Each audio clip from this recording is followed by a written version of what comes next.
Hi, today I will be talking about the special quadrilaterals in 5.4 through 5.5. In section 5.4, you will learn about the properties of special parallelograms, which are rectangles, rhombuses, and squares. A question to think about while I'm talking is, why are these shapes considered quadrilaterals? Now I'll start by talking about the vocab. And the first vocab word is a rectangle, which is a quadrilateral with 4 right angles and opposite sides are congruent. A rhombus is a quadrilateral with 4 congruent sides.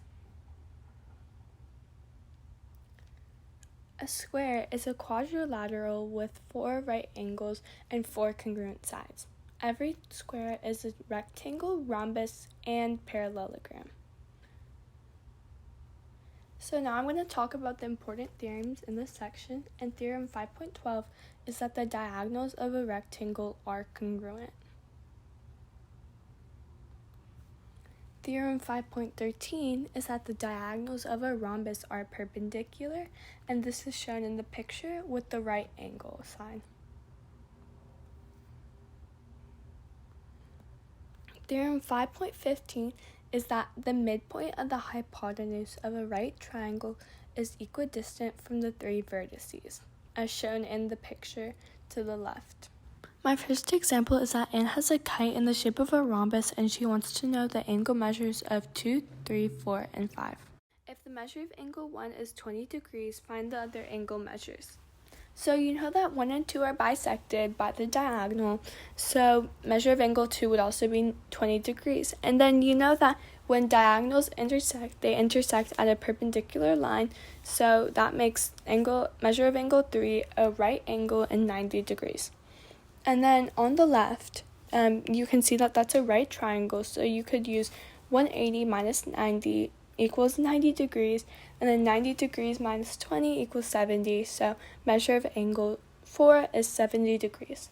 And then you know that 4 and 5 are bisected, so the measure of angle 5 is also 70 degrees.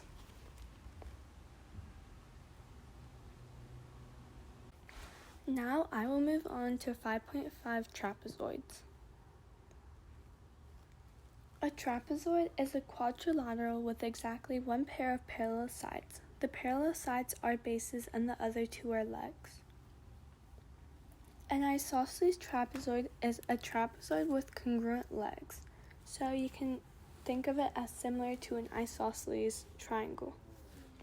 Theorem 5.19 stood out to me and I thought it was important to explain, and it's that the median of the trapezoid is parallel to the bases and has an equal length to the average of the bases. And this is shown in the diagram to the bottom left. My second example is that Mike is building a bridge that looks like the one shown below in the shape of a trapezoid. The top of the bridge is 130 feet long and the bottom is 250 feet long. How long should a support beam in the middle of the bridge be? And this reminds me of theorem 5.19. And we have to find the average of the 2 bases. So we have to do 250 plus 230, which is 380, divided by 2 is 190. So the support beam would be 190 feet long.